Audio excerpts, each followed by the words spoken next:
তো যুলকারনাইন কারা এই বিষয়ে আপনারা বলুন। তৃতীয় প্রশ্ন ছিল রূহ বা আত্মা কাকে বলে, হৃৎপিণ্ড কাকে বলে। যে রূহ বা আত্মা যে হৃৎপিণ্ডের কারণে আজকে আমরা এখানে বসে আছি, আমরা শুনছি, চলছি, ফিরছি, এই রূহ বা আত্মা এর রহস্যটা কি? তিনটা প্রশ্ন করেছিলেন। রাসূল করিম সাল্লাল্লাহু আলাইহি সাল্লাম বললেন, ঠিক আছে, কোনো ব্যাপার নেই, তুমি তিনটা প্রশ্ন করেছো, কালকে এসে আমি বলে দেবো। কিন্তু রাসূল করিম সাল্লাল্লাহু আলাইহি ওয়াসাল্লাম ইনশাআল্লাহ শব্দ বলেননি। আল্লাহ রাসূল ভুল করেছেন এটা বলা যাবে? আল্লাহ রাসূল ভুল করেননি, বরং আল্লাহ রাসূলকে ভুল করিয়ে নিয়েছেন আল্লাহ তাবারক তাআলা।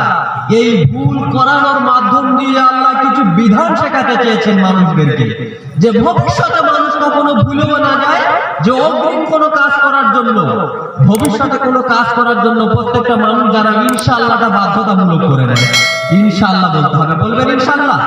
কোন কাজ, অগ্রিম কাজ আমি করবো, আগামীকাল হাটে যাবো, আমার মেয়ের জন্য একটা জামাই দেখতে যাবো, আমার বোনের জন্য একটা দুলাভাই দেখতে যাবো, ডেট ঠিক হয়ে গিয়েছে, তো আমরা কি বলবো? ইনশাআল্লাহ। ব্যাস, যাবো বলে চুপ করে থাকবে না, ইনশাআল্লাহ বলতে হবে। আবার ইনশাআল্লাহ আবার ঠিক জায়গা মতো বলতে হবে, আবার জায়গা মতো না বলতে পারলে আবার অপরাধ। একটা গল্প বলি। এক চাচাজি কুরবানির ঈদের সময় গরু কিনতে যাবেন। তো গরু কিনতে যাওয়ার সময় ভাইপোর সঙ্গে দেখা হয়েছে। ভাইপো জিজ্ঞেস করছেন, চাচাজি কোথায় যাবেন? আরে কুরবানির ঈদ এসছে, তুমি কি জানো না? আজকে শিকিরহাটের মোড়ে যাবো, ওখান থেকে একটা বড় গরু কিনে আনবো, কারণ কুরবানির ঈদে তো গরু তো দিতে হবে, আর গরু না দিলে কি চলে? তো বলছেন যে চাচাজি আপনি গরু কিনতে যাচ্ছেন, তো একটু ইনশাআল্লাহ বলুন না। ইনশাআল্লাহ বললে তো এতে কথা ফুরিয়ে যায়, আপনি তো গরু আনবেন কুরবানির ঈদে, কুরবানি দেবেন, সব তো ঠিক আছে, আপনি ইনশাআল্লাহ বলবেন, এতে অসুবিধা কি আছে? তো উনি বললেন, পকেটে আছে টাকা, হাটে আছে গরু, দর করবো, কিনবো, নিয়ে চলে আসবো, এখানে আবার ইনশাআল্লাহ কোথায় থেকে আসেন? ইনশাআল্লাহ আবার কি? এসব কথা আমি মানি না। চলে গিয়েছেন হাটে, প্রচন্ড ভিড়, গরু কুরবানির ঈদে তো ভিড় তো হয়, তো প্রচন্ড ভিড়ও ছিল, গরুও দর হয়েছে, ঠিকও হয়েছে, কথোপকথন ঠিক হয়ে গিয়েছে। 10,000 টাকা গরুটার দাম, কিনেও নিয়েছেন। পকেটে টাকা পেমেন্ট করবেন, পকেটে হাত দিয়ে দেখছেন টাকা আর নেই, কে পকেট মার টাকাটা নিয়ে চলে গিয়েছে। আফসোস করে সেখান থেকে ফিরে চলে এসছেন। ভাইপো জিজ্ঞেস করছেন, চাচাজি গরু কোথায়? তখন বলছেন, ইনশাআল্লাহ বাজারে গিয়েছিলাম, ইনশাআল্লাহ গরু একটা দর করলাম, 10,000 টাকা ঠিক হলো, ইনশাআল্লাহ। ইনশাআল্লাহ পকেটে হাত দিয়ে দেখছি, ইনশাআল্লাহ কোন পকেট বা টাকা নিয়ে চলে গেছে, টাকা খুঁজে পাইনি। তো ইনশাআল্লাহ যদি প্রথমে বলতো মনে হয় সবকিছু কমপ্লিট হয়ে যেত, কিন্তু একটু ইনশাআল্লাহর ভিতরে ভুল থাকার কারণে কখন টাকাও চলে গিয়েছে, গরুও আনতে পারেনি। এর অর্থ হলো এটাই, ইনশাআল্লাহ আমরা যারা বলবো তারা জায়গা মতো বলবো, ইনশাআল্লাহ বলবো তো ইনশাআল্লাহ। এবারে কি বলবো? অগ্রিম কাজের জন্য আমরা কি বলবো? ইনশাআল্লাহ। আপনারা জানেন আমার ব্যাপারে, হুজুর আমার ব্যাপারে পরিচয় পরিচিতি করতে গিয়ে তিনি বলছিলেন, একজন বড় মানুষ, মুফতি সাহেব মানুষ। আমি গতকাল কোথায় বলছিলাম, 9 নম্বর সোনাটি গাড়িতে, আমি বড় মানুষ নয়, আমি কেবলমাত্র একটা ছোট্ট মানুষ। মানুষ যখন ভূমিষ্ঠ হবে, মায়ের মাতৃগর্ভ থেকে যখন সে পৃথিবীতে আসবে, তারপরে থেকে নিয়ে মরণ পর্যন্ত প্রত্যেক মানুষকে শিক্ষা গ্রহণ করতে হবে, শিখতে হবে। শিক্ষায় কেউ কখনো বড় হতে পারে না, আর এটাই প্রবাদ। উতলুবুল ইলমা মিনাল মাহাদি ইলাল্লাহ, ভূমিষ্ঠ হওয়া থেকে নিয়ে মরণ পর্যন্ত প্রত্যেক মানুষকে শিক্ষা গ্রহণ করতে হবে। 2-4 পয়সা কেউ শিখে নেওয়ার পরে, ইউনিভার্সিটি একটু দরজায় পা দেওয়ার পরে ব্যাস চিৎকার দিয়ে বলে, দ্যার ইজ নো গড, প্রভু বলে কেউ নেই, এ তো পাগলের কল্যাণ দেওয়ার মতো কল। শিক্ষা মানুষকে গ্রহণ করতে হবে। বহু মানুষ আজকে রাস্তাঘাটে ঘোরাঘুরি করছেন, তারা জানেন যে হুজুর কি বলবেন, এ তো মোবাইলে তো শুনেই তো নি, এর থেকে বড় বড় বক্তাদের কথা তো শুনি, বেকার শুনে কি করবো? কারণ তারা সে জানে, সে ভাবে যে আমি অনেক পণ্ডিত, অনেক কিছু জানি।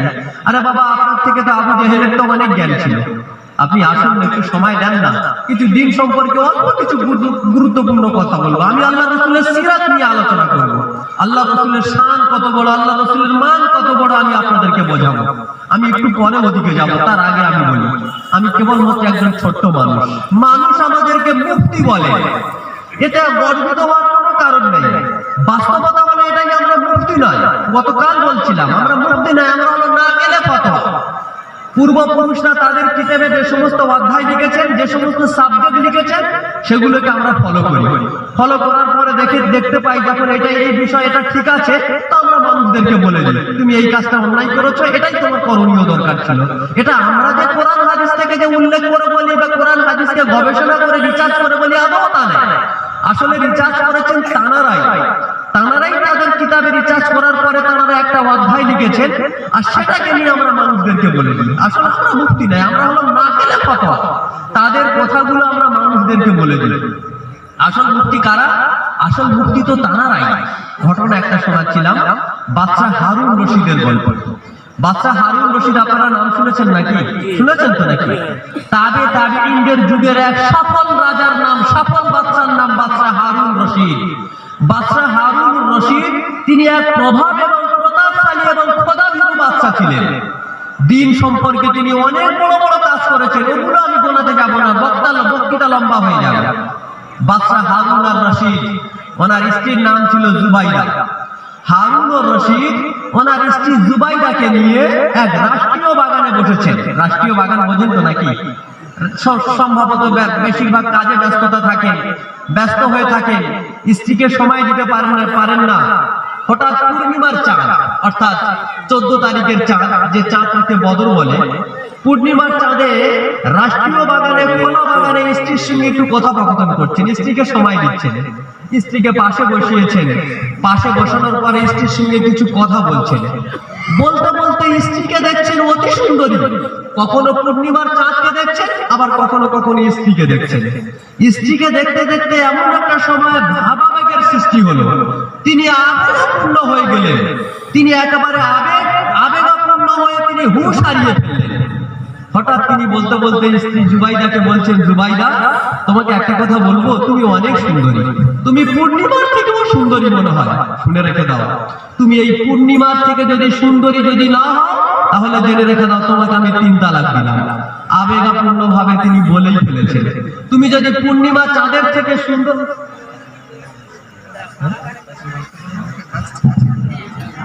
আচ্ছা, তো তিনি বলতে গিয়ে বলছেন যে যদি তুমি পূর্ণিমার চাঁদের থেকে সুন্দরী যদি না হও, তাহলে তোমাকে 3 তালাক। তখনকার রানীমারা আমাদের মতো রানীমা হতো না, কিছু বোঝেন না, এরকম কিছু না। তখনকার রানীমারাও মুফতি হতেন, বলুন সুবহানাল্লাহ। রানীমা ও জুবাইদা ও মুফতি ছিলেন, তিনি হাদিস জানতেন।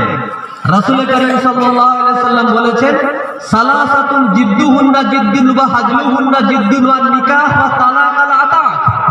3টে বিষয় এরকম আছে যার সিরিয়াস তো সিরিয়াস, যার রহস্য হাসি ঠাট্টাও সিরিয়াস। তার মধ্যে একটা হলো বিবাহ।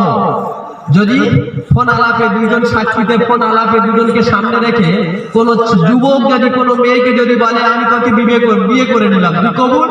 ও রহস্য করে কলেজে যেরকম হয় সেও বলে নিল কবুল, বিয়ে হয়ে যাবে, এর ভিতরে কোনো সন্দেহ নেই। কেউ কখনো ওই মহিলাটাকে যদি অন্য কোথাও যদি বিয়ে হয়, ওই মহিলা ব্যভিচার করলো, তার বিয়ে হলো না, কারণ তার তো প্রথম স্বামী সেই, যার সঙ্গে ইয়ার্কি ঠাট্টা চলে দুজনকে সাক্ষী রেখে সে বিবাহ ইজাব কবুল হয়ে গেছে, সেই তার স্বামী। এর থেকে আপনারা ফরেজ থাকবেন, আপনাদের মেয়েদেরকে, আপনাদের মা বোনদেরকে হেফাজত করবেন, এরকম ঠাট্টা গ্রুপ করতে মানা করবেন। তো বিবি জুবাইদা বললেন, তিনি মুফতি ছিলেন, বুঝতে পেরেছেন সম্ভবত এখানে তো 3 তালাকই হয়ে গিয়েছে। ইন্না লিল্লাহি ওয়া ইন্না ইলাইহি রাজিউন পড়তে পড়তে বিবি জুবাইদা একটু হটে গিয়েছেন আর বলছেন, হারুন তুমি করলে কি, তুমি তো সব শেষ করে দিলে, তুমি তো আমাকে 3 তালাক দিয়ে দিয়েছো। হারুন রশিদের চেতনা ফিরেছে, আমি করলাম কি, এ তো বাস্তব কথা, আমি তো 3 তালাক দিয়ে দিয়েছি।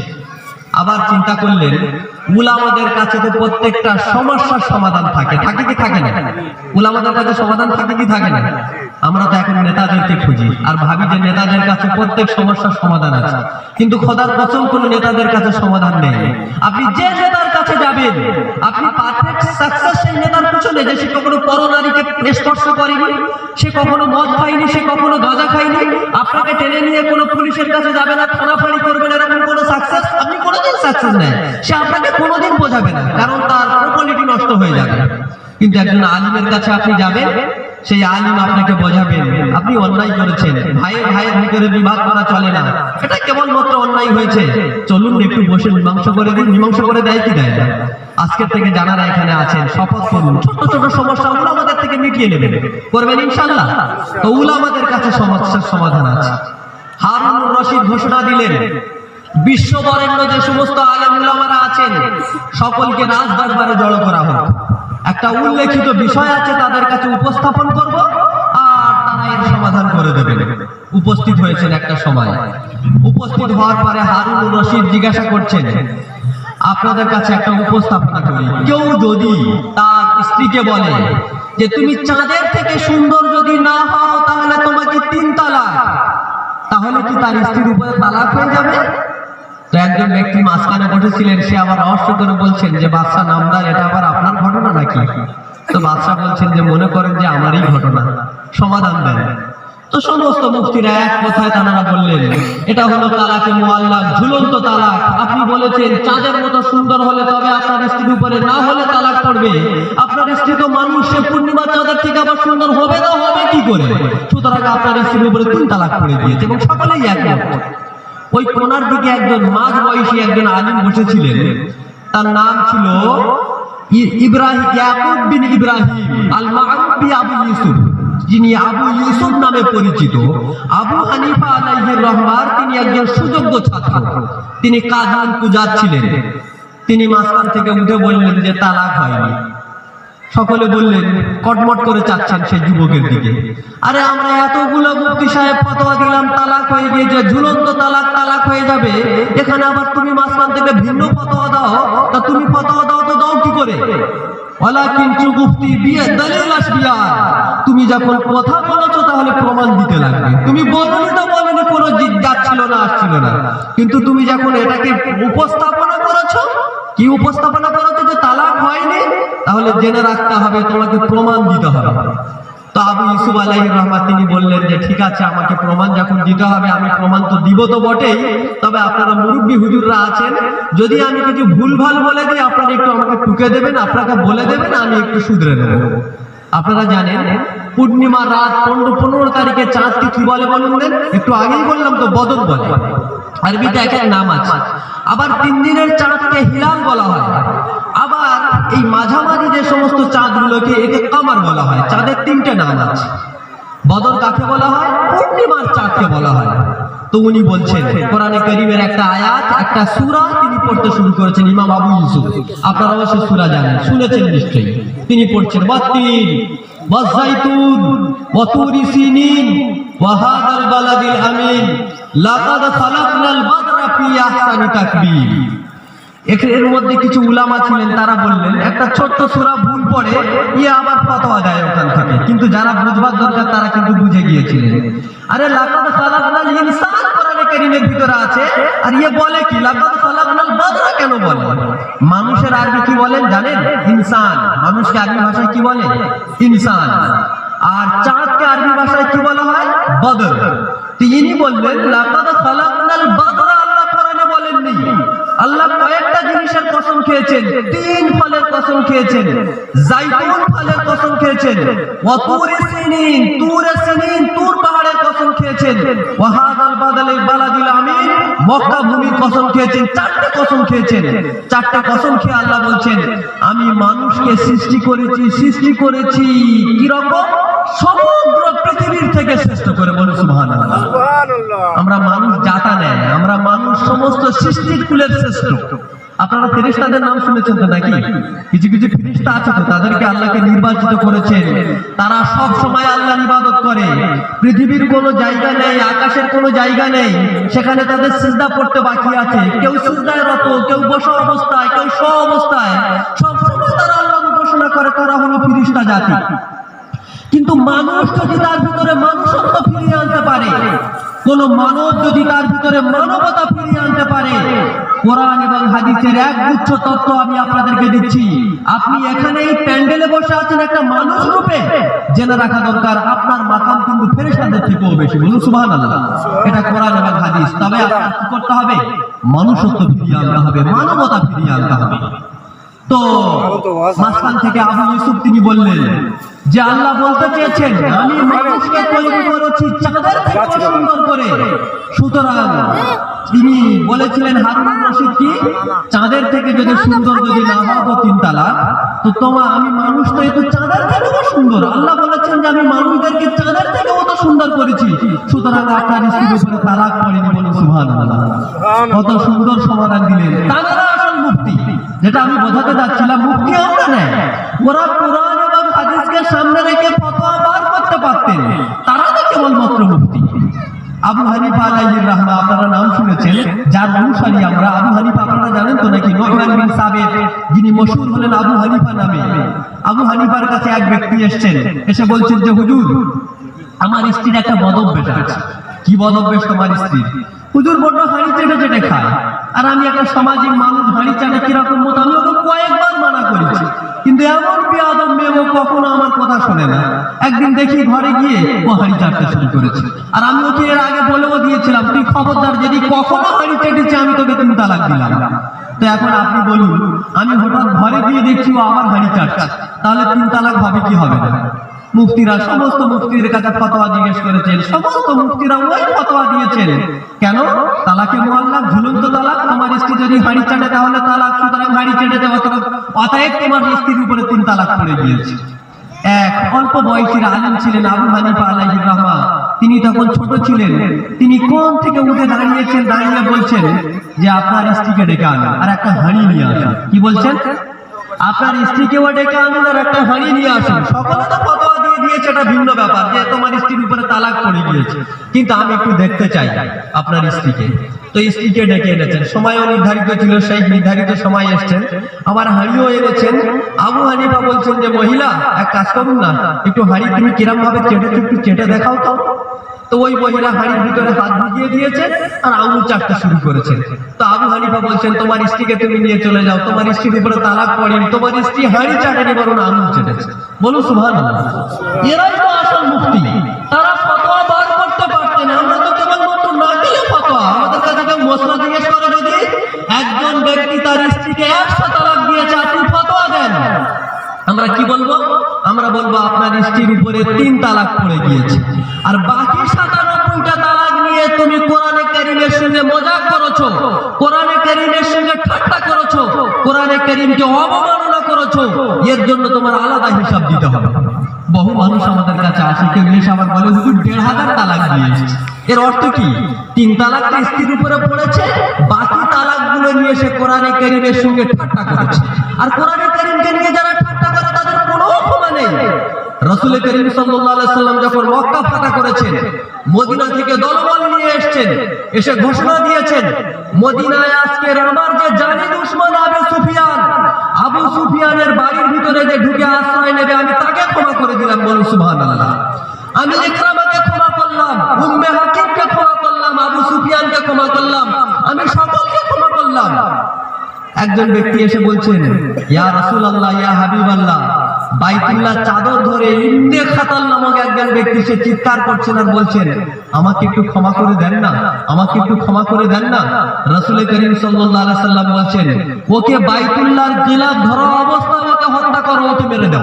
আল্লাহ রাসূল তাকে ক্ষমা করেননি। কেন ক্ষমা করেননি? তার অপরাধ কি ছিল?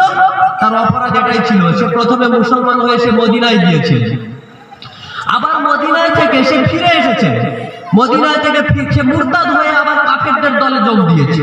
শুধু কাফেরদের দলে যোগ দেয়নি, সে কিছু বাঁধি কিনেছিল, বাঁধি কেনার পরে তাদেরকে নাচাতো আর মুসলমানদেরকে ঠাট্টা করতো। এই ইসলামকে ছোট করার কারণে আল্লাহ রাসূল সাল্লাল্লাহু আলাইহি সাল্লাম বললেন, ও বাইতুল্লাহর গেলাফ ধরে আছে, তাতে কি আছে? বাইতুল্লাহ হুদুদে হারাম, ওখানে মাছি পর্যন্ত মারা যায় না, মশা পর্যন্ত মারা যায় না, কাউকে হত্যা করা যায় না। আল্লাহ রাসূল বলছেন ওখানে ওকে হত্যা করা, কারণ সে ইসলামকে সে ছোট করেছে। ইসলামকে ছোট করা মারাত্মক অপরাধ। কয়েকদিন পরে তো রমজান তো আসছে নাকি? রমজান কদিন কমার বাকি, 5টা দিন বাকি তো নাকি? তাই তো নাকি? জানেন তো ঠিক নাকি? তাও জানেন না। 1 মাস পরে তো রমজান আসতে চলেছে। এই রমজানে দেখা যায় কিছু কিছু যুবক তারা রোডের মাঝখানে দাঁড়িয়ে বাম হাতে চায় নিয়েও চায় পান করে, আবার কেউ জিজ্ঞেস করলে সে আবার অট্টহাসি করে, আরে তোর ইসলামকে রাখ। এই শুধু রোজা রাখেনি, এটা তো একটা অপরাধ। এর থেকে মারাত্মক সে অপরাধ করেছে, সে ইসলামকে ছোট করেছে। রাসূল করিম সাল্লাল্লাহু আলাইহি সাল্লাম ইবনে খাতালকে ক্ষমা করেননি। এর অর্থ হলো এটাই, আপনি কত বড় অপরাধ করছেন আপনি নিজেই জানেন না। বুকে হাত দিয়ে একটু ভাববেন, খবরদার এরকম অপরাধ আপনি করবেন না। আপনার শরীর অসুস্থ, কোনো যায় আসে না, আপনি রোজা রাখতে পারেন, এটা ভিন্ন ব্যাপার। ইসলামকে ছোট করবেন না, করবেন না ইনশাআল্লাহ। কারা করবেন না একটু হাত তুলে দেখান, আল্লাহ আপনাদেরকে হাতকে কবুল করুন। তো আসল মুক্তি ছিলেন তানারা। একটা হাদিস আপনাদের মনে পড়লো, আমি বিদায় বলে দিই। একটা হাদিস আছে, বিনা আলাল কবুর হারাম, কবর তৈরি করার পরে এই কবরের উপরে কেউ যদি একটা ঘর তৈরি করে, কবরের উপরে যদি এরকম ছাদ তৈরি করে, কবরের উপরে মাজার তৈরি করে, রাসূল করিম সাল্লাল্লাহু আলাইহি ওয়াসাল্লাম বলেছেন এটা হারাম হারাম হারাম। যদি আপনাদের এলাকায় কারণ কবরের উপরে, দাদা দাদির কবরের উপরে যদি এরকম কিছু থাকে, আপনারা আজকের দিন সেটাকে ভেঙে দেবে। কেন ভেঙে দেবে? কবরের উপরে ঘর তৈরি করা যায় না, এটা হারাম। এই হাদিসটা নিয়ে মক্কা থেকে মদিনায় চর্চিত হয়েছে। এই হাদিসের সনদ দেখতে শুরু করেছে, হাদিসটা সত্য কি মিথ্যা। সকলে এই হাদিস নিয়ে গবেষণা করার পরে এই সিদ্ধান্ত এসেছেন মদিনার আলিমরা, হাদিসটা তো একেবারে সত্য, এর সনদ সত্য, এর মতন সত্য, হাদিসের ভিতরে কোনো ভুল নেই। যখন দেখলেন যে এই হাদিসের ভিতরে কোনো ভুল নেই, তাহলে জান্নাতুল বাকির ভিতরে তো অনেক কবর তখন এরকম ছিল, যার উপরে তো এরকম ঘর তৈরি করা ছিল।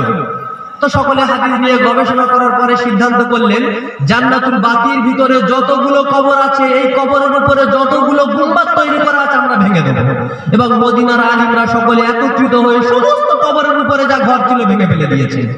এখন ভাঙতে ভাঙতে ভাঙতে ভাঙতে একটা জায়গায় চলে এসেছেন, আল্লাহ রসুলের কবরের উপরে তো মাজার আছে, গুম্বাদে খাজরা আছে তো কিনা? গুম্বাদে খাজরা আছে তো নাকি? যারা হাদিস সাহেব তারা তো দেখেছেন তো নাকি? আল্লাহ রসুলের কবরের উপরে একটা কবর আছে, একটা মাজার আছে, একটা ঘর আছে, যাকে বলা হয় গুম্বাদে খাজরা। সুতরাং গুম্বাদে খাজরা তো ভাঙতে হবে, কারণ সকলকে যখন ভেঙে ফেলেছি তাহলে গুম্বাদে খাজরা বা কেন ভাঙবো না? তারা চিন্তা করলেন সকল মানুষদেরকে ভেঙে দিয়েছে, এটা তো ভিন্ন ব্যাপার, কিন্তু আল্লাহ রসুলের কবরের উপরে একটা মাজার, এটা তো যদি ভেঙে দিই তাহলে উম্মতের কলিজায় তো হাত দেওয়া হলো, এটা আমরা কি করে ভাঙতে পারি? এটা তো ভাঙা যায় না। তো উলামারা বসেছেন পুনরায় বিচার করার জন্য, বসার পরে কোনো ফলাফল বা কোনো রেজাল্ট বার হয়নি। ওরা চিন্তা করলেন ঠিক আছে, এখানে এইভাবে আলোচনা হবে না, এক কাজ করি, আমরা শুনেছি হিন্দুস্তানের একটা বড় প্রতিষ্ঠান আছে দারুল দেওবন্দ, এশিয়া মহাদেশের এক বিখ্যাত প্রতিষ্ঠান। আমরা সেই এশিয়া মহাদেশের বিখ্যাত প্রতিষ্ঠানে সেখানে যাব, তাদের কাছে গিয়ে এই হাদিসটা উপস্থাপন করব। হতে পারে তাদের কাছে কোনো পরামর্শ আছে, হতে পারে তাদের কাছে কোনো সমাধান আছে। ওখান থেকে একদল বড় বড় বিখ্যাত বরেণ্য আলেমরা তারা চলে এসেছেন দারুল দেওবন্দ। দারুল দেওবন্দের মুহতামিম ছিলেন তখন যিনি, তার সঙ্গে বলতে শুরু করেছেন, হুজুর একটা হাদিসের অধ্যায় নিয়ে এসেছেন, এই হাদিসের সমাধান সম্ভবত আপনারা করে দেবেন। এটা শোনার পরে তখনকার যে মুহতামিম ছিলেন তিনি বললেন, এক কাজ করুন, আপনারা এখানে আশ্রয় নেন মেহমানখানায়, ইতিমধ্যে আমরা হিন্দুস্তানের বড় বড় আলিমদেরকে আমরা ডাকি।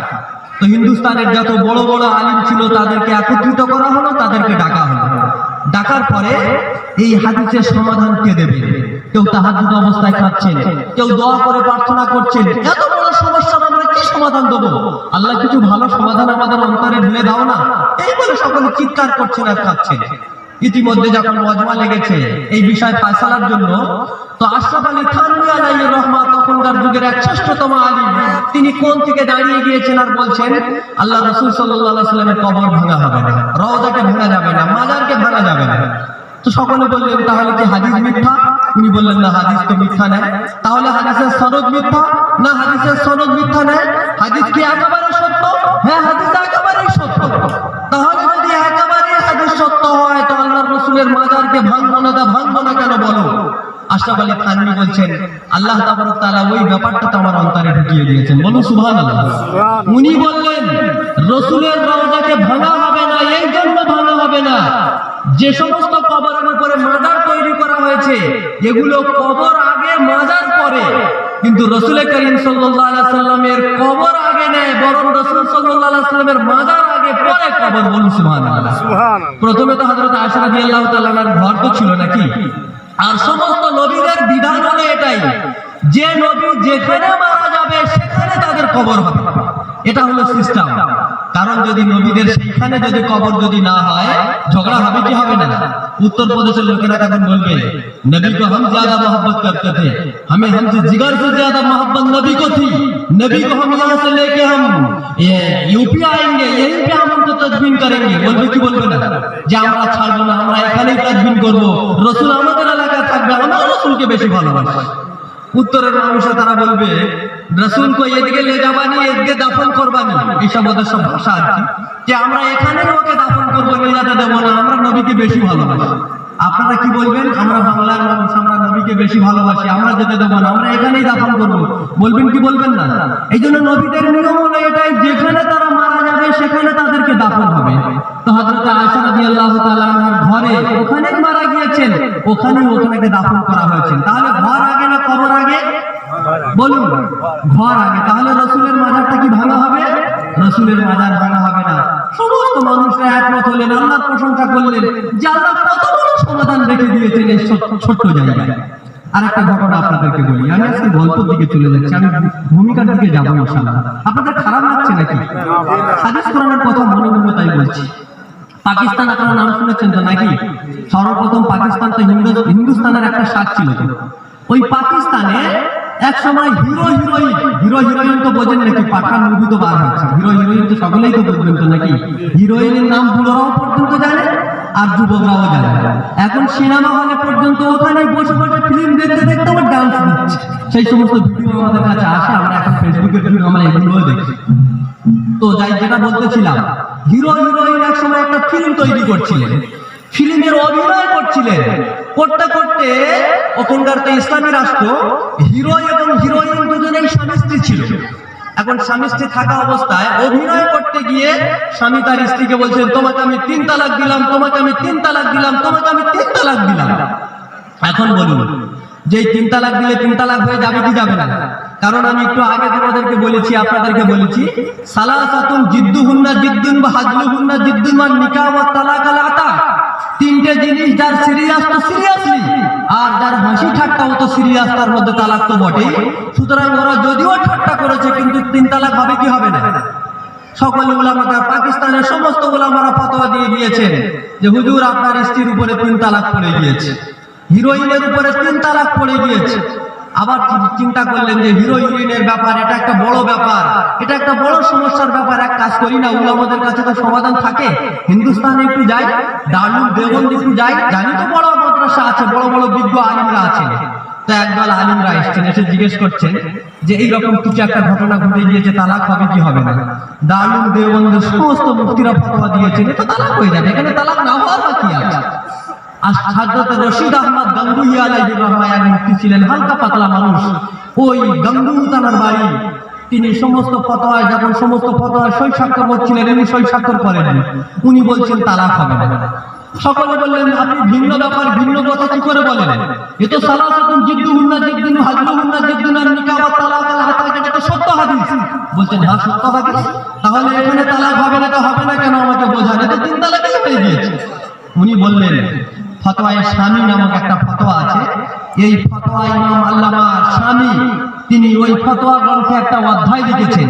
অধ্যায়ের মধ্যে এটা লিখেছেন, যদি কখনো তার স্ত্রীকে ভয় দেখাবার জন্য তালাক নেন, বরং স্ত্রীকে ভয় দেখাবার জন্য 3 জন মানুষকে সাক্ষী রেখে গিয়েছেন, বা 2 জন মানুষকে, যে তোমরা দুজনের সাক্ষী রাখো, আমার স্ত্রী বড্ড বদমাইশ, 420 একেবারে, কোনো সময় আমার কথা বলে না, আমি যা বলি তার উল্টো বলে, বাড়িতে যাওয়ার পরে শুধু উল্টো পাল্টা গল্প করে, আর আমাকে একেবারেই শ্রদ্ধা করে না। আমি আজকের আমার স্ত্রীকে পরীক্ষা নেব, সে আমাকে ভালোবাসে কি বাসে না এইটা আমি জানবো। সুতরাং তোমরা সাক্ষী থেকো, আমি আমার স্ত্রীকে আজকে গিয়ে বলবো তোমাকে আমি 3 তালাক দিলাম, তোমার মতো মেয়েকে আমি চাই না, তুমি এখান থেকে চলে যাও। উনি চলে গিয়েছেন 3 জন মানুষকে সাক্ষী রেখে, গিয়ে বলছেন যে আমি আপনাকে 3 তালাক দিলাম, চলে যাও, আমি তোমাকে 3 তালাক দিলাম, চলে যাও।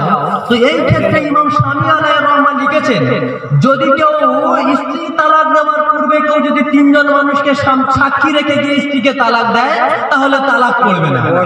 আর ওরা যে ফিল্ম করছে, ওরা যে অভিনয় করছে, ওরা যে নাটক করছে, যতগুলো মানুষ দেখছে এটা সকলেই সাক্ষী যে ওরা নাটক করছে। সুতরাং ওদের উপরে তালাক না পড়া দরকার। সমস্ত মুফতিরা ফতোয়া ঘুরিয়ে দিয়েছেন, বলুন সুবহানাল্লাহ। তো উলামাদের কাছে সমাধান আছে, উলামাদের কাছে সমাধান আছে। ওরা তো আসল মুফতি, আমরা তো কেবলমাত্র না পেলে ফতোয়া, আমরা আসলে মুফতি না, মুফতি কেবলমাত্র তারাই। অল্প কয়েকদিন আগে আমার কাছে একজন ব্যক্তি এসেছেন, এসে বলছেন যে হুজুর, আমি আমার স্ত্রীকে বলেছি তুই যদি আমার ঘরে যদি আসিস, ফিরে আস, তুই যদি বাপের বাড়ি গিয়েছিস তাহলে আমার ঘরে তুই আসতে পারবি না। তুই বাপের বাড়ি যাওয়ার পরে যদি আমার ঘরে যদি তুই ফিরে আসিস, তো জেনে রেখে দেন তোর উপরে 3 তালাক পড়ে যাবে। এখন কয় তালাক পড়বে? মুফতিদের কাছে সকলে দিয়েছেন, সকলে বললেন ঘরে ঢুকলে তো তালাক তো হয়ে যাবে। এই বিষয়ে আমরা তখন নতুন ওই যুগীগড়া মাদ্রাসায় এসেছি, এই বিষয়টা আমাদের কাছে এসেছে। তো আমি বললাম, সেই ব্যক্তিকে ডাকলাম, ডেকে কামরায় নিয়ে গেছি, কামরায় নিয়ে গিয়ে বোঝালাম, আপনি আপনি যা বলেছেন এটা সত্য। আপনার স্ত্রী যদি আপনার বাড়ি থেকে পুনরায় প্রবেশ করে আপনার স্ত্রীর উপরে 3 তালাক পড়ে যাবে, এটাও সত্য।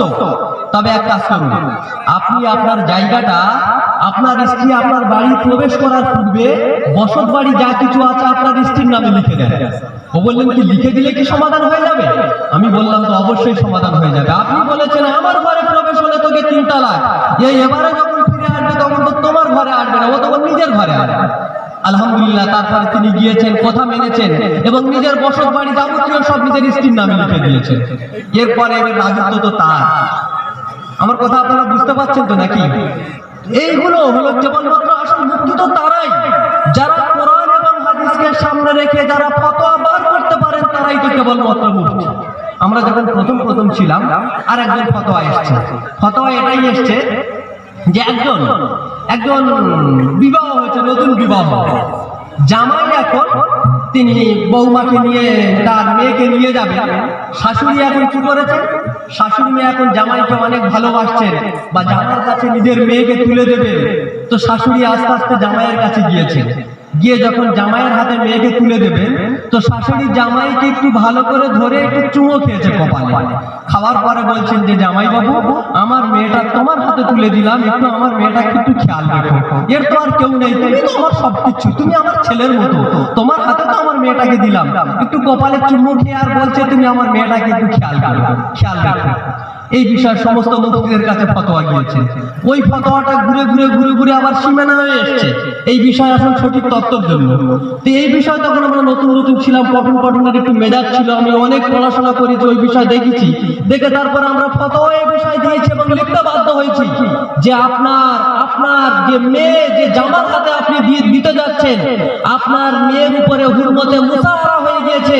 আপনার মেয়ে তো জামাইকে তো দেয়া তো দূরের কথা, আপনার মেয়ে হলো আপনার ওই জামাইয়ের জন্য সারা জীবনের জন্য হারাম।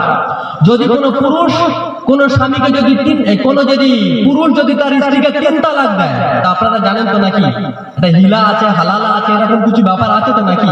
হালালা করার পরে তারপরে আবার নিতে পারে।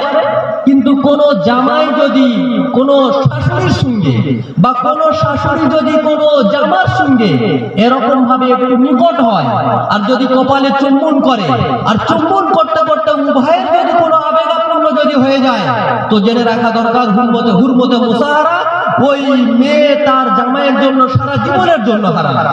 এই জন্য আপনারা যারা আছে, আপনারা হয়তো মনে করছেন নতুন কথা, এটা নতুন না, এইটাই আসল বাস্তব। কখনো শাশুড়িদেরকে বেশি বাইকে বসাবেন না, সমস্যা আছে। মায়েদেরকেও বলছি, মায়েরা এসছেন নাকি, মায়েদেরকেও বলছি জামাইকে চুমো খাবেন না।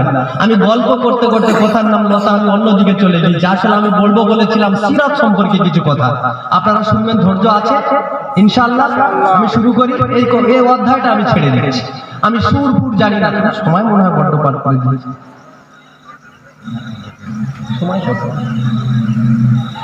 আমি সিরাত নিয়ে আপনাদের সামনে কথা বলতে ব্যাস অন্যদিকে চলে গিয়েছিলাম। ধৈর্য আছে, আমি সিরাত বলতে খুব ভালোবাসি, সিরাত নিয়ে আমি আপনাদেরকে কথা বলবো। আর আমার মনে হয় আমার বিবেক বুদ্ধি মেধা বলে সিরাত আল্লাহ রসুলের শান ও মান প্রত্যেক গলিতে হওয়া উচিত, প্রত্যেক হাটে বাজারে হওয়া উচিত, মেন ফ্যাক্টরিতে হওয়া উচিত, প্রত্যেক ঘরে হওয়া উচিত, যাতে আমাদের এই অজয় পাড়াগাঁয়ের আমার মায়েরা, আমার বোনেরা, পুরুষরা, যুবক বৃদ্ধারা সকলে জানো রাসূল করিম সাল্লাল্লাহু আলাইহি সাল্লামের সঠিক জিন্দেগিটা বুকে ধারণ করতে পারে এবং রাসূল করিম সাল্লাল্লাহু আলাইহি সাল্লামের পারফেক্ট উম্মত হতে পারে, বলুন আমিন। আর এই কথা আমি বারংবার এই জন্য বলি, একটা হাদিস আমাকে বলতে বাধ্য করে। রাসূল করিম সাল্লাল্লাহু আলাইহি সাল্লাম বলেছেন, সায়াকুনু আলাইকুম জামান, সায়াতি আলাইকুম জামান ইয়াকুনুনা দাজ্জালুনা কাযাবুন কুল্লুহুম ইয়াদঈ আন্নাহু নাবিয়্যুন আনা খাতামুন নাবিয়্যিন লা নাবিয়্যা বাদি। রাসূল করিম সাল্লাল্লাহু আলাইহি সাল্লাম বলেছেন, একটা সময় আসবে, একটা যুগ আসবে, একটা কাল আসবে, বহু মানুষ তৈরি হবে যারা নিজেকে নবী বলে দাবি করবে। রাসূল বলছেন, আনা নাবিয়্যুন, আমি হলাম শেষ নবী, লা নাবিয়্যা বাদি, আমার পরে কোনো নবী আসবে না। যদি আমার পরে কেউ নবুয়তের দাবি করে, আমার পরে কেউ যদি বলে যে আমি নবী, সে দাজ্জাল, সে কাযযাব, সে মিথ্যাবাদী, এর ভিতরে কোনো সন্দেহ নেই। সুতরাং এই পাঞ্জাব প্রদেশে যে গোলাম আহমদ কাদিয়ানী যে নবুয়তের দাবি করেছে, সে সত্য, সে মিথ্যা। রাসূল করিম সাল্লাল্লাহু আলাইহি সাল্লাম বলেছেন, আমি দুনিয়া থেকে চলে যাব, 30-এর অধিক নবী যারা জনেরা নবুয়তের দাবি করবে। এক তথ্য মতে পাওয়া যায় 28 জনের মতো মানুষ তারা নবুয়তের দাবি করেছে। তার মধ্যে মুসাইলামাতুল কাদ্দাব, আসওয়াদে উনসি এবং ওই মির্জা গোলাম আহমদ কাদিয়ানী, এরা সব নবুয়তের দাবি করেছে। আরো দুই একজন বাকি রয়েছে, তারা নবুয়তের দাবি করবে। আপনারা ঈমানকে বাঁচাতে হবে, এই জন্য আল্লাহ রাসূলের সিরাত, আল্লাহ রাসূলের শান ও মান পড়তে হবে। পড়বো ইনশাআল্লাহ, মানবো ইনশাআল্লাহ। আর আমি আল্লাহ রাসূলের শান এই জন্য বেশি বলতে ভালোবাসি, আমি নিজেকে মারাসি বানাতে চাই। মারাসি আপনারা বোঝেন না, আরবি শব্দ। মারাসি শব্দের অর্থ হলো বর্ণাঢ্য ব্যক্তিদের, বড় পদওয়ালাদের, জমিদারকে গুণগান গেয়ে জমিদারদের থেকে কিছু জায়গা জমি লিখে নেয়, এর নাম হলো মারাসি। আমি আল্লাহ এবং আল্লাহর রাসূলের মারাসি হতে চাই, কারণ আল্লাহ এবং আল্লাহর রাসূলের থেকে বড় সত্তা তো কেউ নেই। এই দুই সত্তার থেকে বড় সত্তা কেউ হতে পারে? আমি আল্লাহ এবং আল্লাহর রাসূলের গুণগান এই জন্য গাই, যাতে মদিনা মুনাওয়ারা গিয়ে সালাম দিয়ে যেন কথা বলতে পারি, ইয়া রাসূলুল্লাহ, ইয়া হাবিবাল্লাহ, আমি তো কেবলমাত্র আপনারই গুণগান গাইতাম, একটু আমার জন্য কিছু করেন না। আপনিও আল্লাহ রাসূল সাল্লাল্লাহু আলাইহি ওয়াসাল্লামের মারাসি হবেন ইনশাআল্লাহ। আমি আল্লাহ রাসূলের সিরাত বর্ণনা করব, এই জন্য একটু দূর থেকে নিয়ে যাও। পৃথিবীতে অনেক নবী এসেছেন, আপনারা নাম শুনেছেন তো নাকি? পৃথিবীতে অনেক নবী এসেছেন, তার মধ্যে অনেক নবী এরকমও এসেছেন যারা মহানবী সাল্লাল্লাহু আলাইহি ওয়াসাল্লামের উম্মত হতে চেয়েছেন। হযরত ইদ্রিস আলাইহিস সালাতু ওয়াস সালাম, হযরতে ঈসা আলাইহিস সালাতু ওয়াস সালাম, হযরতে খিজির আলাইহিস সালাতু ওয়াস সালাম, এরকম একাধিক নবী যারা নবী মুহাম্মদুর রাসূলুল্লাহ সাল্লাল্লাহু আলাইহি সাল্লামের উম্মত হতে চেয়েছেন, কাদের দোয়া আল্লাহ কবুল করে নিয়েছেন। তার মধ্যে একটা নবী ছিলেন হযরতে দানিয়াল আলাইহিস সালাতু ওয়াস সালাম। কি বললাম নবীর নাম? হযরতে দানিয়াল আলাইহিস সালাতু ওয়াস সালাম। সেই তানার যুগ ছিল আরমিয়া। তিনি এসেছিলেন ইরাকে। ইরাকের তৎকালীন নাম ছিল তুস্তাস, আর বাদশা ছিল তৎকালীন প্রভাব এবং প্রতাপশালী বাদশা বুখতেনাসার। বাদশা বুখতেনাসারের যুগে তিনি প্রেরিত ছিলেন। তানার কাছে এই উম্মতে মুহাম্মাদীর আলোচনা ছিল, কারণ কোরআনে কারীমের ভিতর আল্লাহ বলেছেন, ঘোষণা করেছেন, মাসালুহুম ফিত তাওরাত ওয়া মাসালুহুম ফিল ইনজিল। হে উম্মতে মুহাম্মাদী, তোমাদের আলোচনা দিয়ে আমি তাওরাত ভরে দিয়েছি, তোমাদের আলোচনা দিয়ে আমি জবুর ভরে দিয়েছি, তোমাদের আলোচনা দিয়ে আমি ইনজিল ভরে দিয়েছি, তোমাদের আলোচনা আমি পূর্বের নবীদের ঠোঁটে ঠোঁটে লাগিয়ে দিয়েছি। বলুন সুবহানাল্লাহ। তার মানে আমাদের আলোচনা পূর্বের নবীদের ঠোঁটে ঠোঁটেও ছিল। এই জন্য হযরতে দানিয়াল আলাইহিস সালাতু ওয়াস সালাম তিনি আল্লাহর কাছে এক আজীব দরখাস্ত করেছেন। তিনি ভাবলেন যে আমি যদি মনে করি আল্লাহর রাসূলের উম্মত হবে, এটা তো সম্ভব নয়। তিনি দরখাস্ত করলেন যে মহানবী সাল্লাল্লাহু আলাইহি ওয়াসাল্লামের উম্মত যদি 1000 বছর পরে আসে, 2000 বছর পরে আসে, 3000 বছর পরে আসে, 50000 বছর পরে আসে, 1 লক্ষ বছর পরে আসে, ওই উম্মতে মুহাম্মাদীর হাতে যেন আমার কাফন এবং দাফন হয়। বলি সুবহানাল্লাহ। জামানার নবী দাবি করছেন আমাদের হাতে কাফন এবং দাফন নেওয়ার জন্য।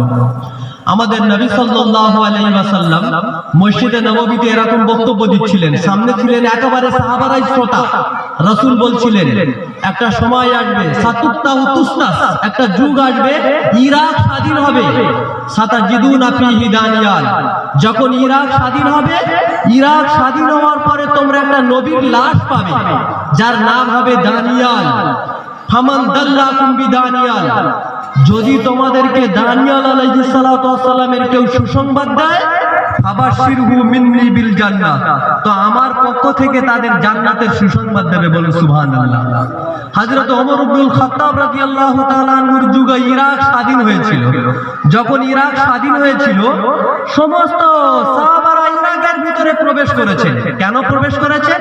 মাল ও মাতা নেওয়ার জন্য। কেউ মনে করলেন জায়গা জমি দখল করবে, কেউ মনে করলেন রাত প্রসাদকে দখল করবে। হযরত আবু মুসা আশারী রাদিয়াল্লাহু তাআলা আনহু তিনি বলছেন, আল্লাহর রাসূল যে কথা বলেছেন নির্ঘাত সত্য, এই কথার ভিতরে কোনো মিথ্যা হতে পারে না। নিশ্চয়ই কোথাও না কোথাও দানিয়াল আলাইহিস সালাতু ওয়াস সালামকে পাবো। তাই আবু মুসা আশারী রাদিয়াল্লাহু তাআলা আনহু তিনি বলছেন, ফাদাখালতু কাসরাল মালিক, আমি রাজপ্রাসাদের ভিতরে ঢুকে পড়লাম। কেন? দানিয়াল আলাইহিস সালাতু ওয়াস সালামকে পাওয়ার জন্য। ফাওয়াজাতু ফিহি তাবুত, উপরের দিকে তাকালাম তো দেখলাম ওখানে একটা তাবুত রাখা। তাবুত কফিনকে বলা হয়, একটা কফিন রাখা। তার নিচে ওয়াতাহাতাহু শাইখুন কাবীরুস সিন, তার নিচে দেখলাম যে একটা খুনখুনে বৃদ্ধা বসা।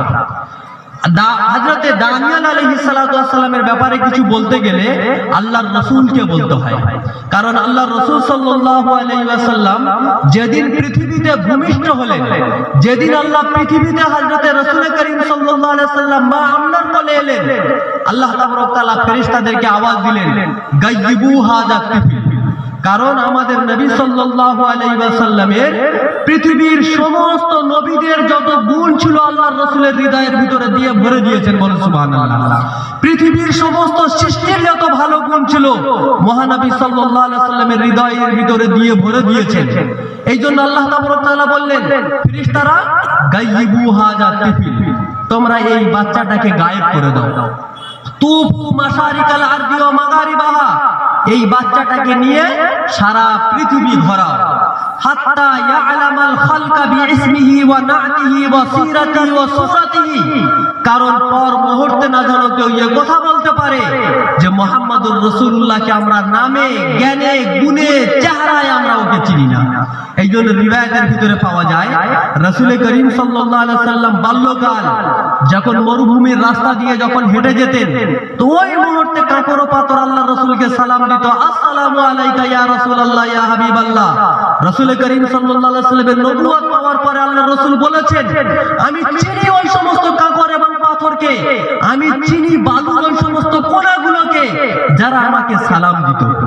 কারণ রাসূল করিম সাল্লাল্লাহু আলাইহি ওয়াসাল্লাম ঘোষিত পৃথিবীর জমিনে যখন ওনার বয়স ছিল 40 বছর 6 মাস 2 দিন, কিন্তু রাসূল করিম সাল্লাল্লাহু আলাইহি ওয়াসাল্লাম নির্বাচিত কখন আপনারা জানেন? যখন আল্লাহ আকাশও তৈরি করেননি, লৌহ তৈরি করেননি, কলমও তৈরি করেননি, মানবকে তৈরি করেননি, জিনকে তৈরি করেননি, ইনসানকে তৈরি করেননি, বক্তাকে তৈরি করেননি, শ্রোতাকে তৈরি করেননি, আরশকে তৈরি করেননি, কুরসিকে তৈরি করেননি, আল্লাহ কিছু তৈরি করেননি।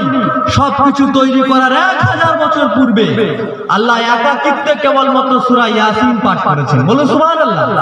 সূরা ইয়াসিন, এই ইয়াসিন আল্লাহর রাসূল সাল্লাল্লাহু আলাইহি ওয়াসাল্লামের 10টা নামের ভিতরে একটা নাম। আল্লাহ রাসূল সাল্লাল্লাহু আলাইহি ওয়াসাল্লামের দুটো নাম আমরা তো জানি, একটা হলো মুহাম্মদ, একটা হলো আহমদ। কিন্তু আল্লাহর রাসূলের 10টা গুণবলী নাম ছিল। অন্যান্য নবীদেরকে আল্লাহ কখনো ডেকেছেন ইয়া মুসা, ইয়া হারুন, ইয়া তাহা ইত্যাদি বলে ডেকেছেন, কিন্তু আল্লাহর রাসূলকে কখনো নাম ধরে ডাকেননি। আল্লাহর রাসূলকে কখনো ডেকেছেন ইয়াসিন বলে, কখনো ডেকেছেন মুদ্দাসসির বলে, কখনো ডেকেছেন মুজাম্মিল বলে, কখনো বলেছেন ইয়া নবিয়্যাত তাওবা, কখনো ডেকেছেন ইয়া নবিয়্যার রাহমা। এইভাবে আল্লাহ রাসূল সাল্লাল্লাহু আলাইহি ওয়াসাল্লামকে সম্বোধন করেছেন। তো 1000 বছর পূর্বে আল্লাহ একাই সূরা ইয়াসিন পাঠ করছেন আর বলছেন, ইয়াসিন, বন্ধু ইয়াসিন, ওয়াল কুরআনিল হাকিম, এই কুরআনে হাকিমের শপথ। ইন্নাকা, ইন্নাকা আপনারা বোঝেন না, উলামারা বোঝেন। ইন্নাকা তাদেরকে বলা হয় যাদের পাশে বসাতে হয় আর বলতে হয়। যেরকম এই হুজুর আমার পাশে বসে আছেন, আমি হুজুরকে বলতে পারি ইন্নাকা। ইন্নাকার অর্থ হলো আপনি। আল্লাহ যেন বুঝিয়ে বলছিলেন যে ইন্নাকা, হে মুহাম্মদুর রাসূল, আমি আপনাকে রাসূল হিসেবে নির্বাচিত করলাম, বলুন সুবহানাল্লাহ। আল্লাহ যেমন কিছু তৈরি করেননি, রাসূলকে আল্লাহ রাসূল হিসেবে নির্বাচিত করেছেন, বলুন সুবহানাল্লাহ। যে কথা আমি বলতে চাচ্ছিলাম, আল্লাহ রাসূল সাল্লাল্লাহু আলাইহি ওয়াসাল্লাম পৃথিবীর জমিনে ঘোষিত তো পরে, কিন্তু নির্বাচিত অনেক আগে। এই জন্য আল্লাহ তাবারক তাআলা বললেন গায়্যিবু হাযা তিফল, এই বাচ্চাটাকে গায়েব করে দাও। তো আম্না রাদিয়াল্লাহু তাআলা আনহা তিনি বলছেন, আমার ছোট্ট শিশু মুহাম্মদ যখন ভূমিষ্ঠ হয়, হঠাৎ দেখলাম ঘরের ছাদ ফেটে গিয়েছে, কুয়াশা ঢুকেছে, আর একটু পরে আমি মুহাম্মদকে আর খুঁজে পাইনি, কে যেন তুলে নিয়ে চলে গিয়েছে, বলুন সুবহানাল্লাহ। শুধু তুলে নিয়ে যাননি, আল্লাহ তাবারক তাআলা বলছেন শুধু তুলে নিয়ে গেলে হবে না, আরিদু আলাইহি কুল্লা রুহানি, প্রত্যেক রুহানি জগতের যত ভালো গুণ আছে এই বাচ্চার সিনার ভিতরে ভরো। মিনাল জিন্নি ওয়াল ইনসি ওয়াল মালাইকাতি ওয়াত তাইর, জিনেদের, মানুষের, ফেরেশতাদের, এমনকি পাখিদের ভালো গুণ পর্যন্ত এই বাচ্চার সিনার ভিতরে ভরো। কোরআনে কারীমের ভিতরে 21টা নবীর নাম উল্লেখ আছে। কটা নবীর নাম বললাম? 21টা নবীর নাম আছে। তার মধ্যে 20টা নবীর আল্লাহ বিশেষ গুণ বর্ণনা করেছেন। আমি মানে করব না, মানে করার সময় নেই, আমি শুধু পড়ে যাব। আলেম উলামাদের কাছ থেকে আপনারা মানে জিজ্ঞেস করে নেবেন। আল্লাহ বলছেন আতুহু খুলুকা আদম, মারিফাতা শীশ, সুজাআতা নূহ, খুল্লাতা ইব্রাহিম, লিসানা ইসমাঈল, রিজা ইসহাক, ফাসাহাতা সালেহ, হিকমত লুত, বুশরা ইয়াকুব, জামালা ইউসুফ, সবরা আইয়ুব, তাআত ইউনুস, জিহাদ ইউশা, সৌদা দাউদ, হুব্বা দানিয়াল, ওয়াকারা ইলিয়াস, জুহুদা ঈসা, কুওয়াতা মূসা, হাইবাতা সুলাইমান ওয়া ইলমাল খিজির। এই 20টা বিশেষ যে নবীর গুণ আছে এই বাচ্চার সিনার ভিতরে ভরা ভরা, সুবহানাল্লাহ। তো এই 20টা বিশেষ গুণ আল্লাহর রাসূলের সিনার ভিতরে ভরা হয়েছিল। তারপর আবার ফেরেশতারা বললেন, নবী তো 20টা নেয়, 1.25 লক্ষ নবী, 313 জন রাসূল, আপনি কেবলমাত্র বলছেন এই কজনার ভালো গুণ এই বাচ্চার সিনার ভিতরে ভরতে, তো বাকি নবীদের গুণ এই বাচ্চার সিনার ভিতরে ভরা হবে না? আবার আওয়াজ এলো, ওয়াগমিজুহু ফি জামিই আখলাকিন নবিয়্যিন, সমস্ত নবীদের ভালো গুণের ভিতরে এই বাচ্চাকে ডুবাই নাও, বলুন সুবহানাল্লাহ। তো যে কথা বলছিলাম, হযরতে দানিয়াল আলাইহিস সালাতু ওয়াস সালামের রূহ এই রাসূল করিম সাল্লাল্লাহু আলাইহি ওয়াসাল্লামের সিনার ভিতরে ভরা হয়েছে। আবু মুসা আশআরী রাদিয়াল্লাহু তাআলা আনহু বলছেন, আমি তাবুতকে নামালাম এবং আমি বৃদ্ধাকে বললাম, ফাবাশির মিন্নি বিল জান্নাহ, আপনি আমার পক্ষ থেকে জান্নাতের সুসংবাদ দেন। তারপরে তাবুতকে নামালাম, তাবুতকে খুললাম, তো দেখলাম যে নবী যেন হাসতেছিল। নবীর চেহারা কি আমাদের চেহারার মতো? নবীর চেহারা কি আমাদের চেহারার মতো? জাবের রাদিয়াল্লাহু তাআলা আনহু তিনি বর্ণনা করছেন, 14 তারিখের রাত বা 15 তারিখের রাত আমি একবার আকাশের দিকে তাকাচ্ছিলাম, রাসূল করিম সাল্লাল্লাহু আলাইহি ওয়াসাল্লামের চেহারার দিকে তাকাচ্ছিলাম, একবার আকাশের দিকে তাকাচ্ছিলাম, একবার রাসূল করিম সাল্লাল্লাহু আলাইহি ওয়াসাল্লামের দিকে তাকাচ্ছিলাম। সাহাবারা জিজ্ঞেস করছেন, জাবের তুমি কি পাগল হয়ে গেছো নাকি? একবার উপরে তাকাও, একবার নিচে তাকাও, তুমি কি দেখো? জাবের রাদিয়াল্লাহু তাআলা আনহু তিনি বললেন, আরা কামারাস সামা ওয়া আরা কামারাল আরদ, আমি আকাশের চাঁদকে দেখছি, জমিনের চাঁদকে দেখছি। সাহাবারা জিজ্ঞেস করলেন, তুমি কোন সিদ্ধান্তে পৌঁছালে? জাবের রাদিয়াল্লাহু তাআলা আনহু বলছিলেন, ওয়া ফি কামারিস সামাই নুক্তা, আকাশের চাঁদে তো কোনো দাগ আছে, কিন্তু রাসূলের চাঁদে কোনো দাগ নাই, বলুন সুবহানাল্লাহ। হযরত আয়েশা রাদিয়াল্লাহু তাআলা আনহার সূচ হারিয়ে গিয়েছে, উনি দেয়ালে দেয়ালে হাত মারছিলেন, সূচ খোঁচার জন্য, সূচ খোঁজার জন্য উনি চেষ্টা করছিলেন। হঠাৎ মুহাম্মদুর রাসূলুল্লাহ সাল্লাল্লাহু আলাইহি ওয়াসাল্লাম ঘরে প্রবেশ করেছেন, তো ওই সূচ এক কোণ থেকে ঝলমল করে উঠেছে, বলুন সুবহানাল্লাহ। হযরত আয়েশা রাদিয়াল্লাহু তাআলা এক সময় বলছিলেন, হে জুলাইখা আজিজের স্ত্রী, তোমার বান্ধবীরা ইউসুফের সৌন্দর্য দেখে তারা হাত কেটেছিল, খোদার কসম করে বলছি, খোদার কসম করে বলছি, খোদার কসম করে বলছি, আমার মাহবুব, আমার কলিজার টুকরার চেহারা যদি তোমার বান্ধবীরা কখনো একবারও দেখতো, হাত কাটা তো দূরের কথা, তাদের কলিজা কখন কেটে নিয়ে থালিতে রাখতো তারা নিজেরাও বুঝতে পারতো না। কারণ পৃথিবীর সমস্ত মাখলুক, সমস্ত সৃষ্টিজীবের যে সৌন্দর্য, যে গঠন আল্লাহ তাবারক তাআলা দিয়েছেন, এটা আপনাদের ইচ্ছা আদৌ তা নয়, বরং আল্লাহ যেরকম চেয়েছেন সেরকম দিয়েছেন। আল্লাহ জিবরিল আমিন আলাইহিস সালাতু ওয়াস সালামকে ও নিজের ইচ্ছায় গঠন দিয়েছেন, মিকাইলকে আল্লাহ গঠন দিয়েছেন নিজ ইচ্ছায়, ইসরাফিলকে আল্লাহ গঠন দিয়েছেন নিজ ইচ্ছায়, সমস্ত মাখলুকাতের গঠন আল্লাহ নিজ ইচ্ছায় দিয়েছেন।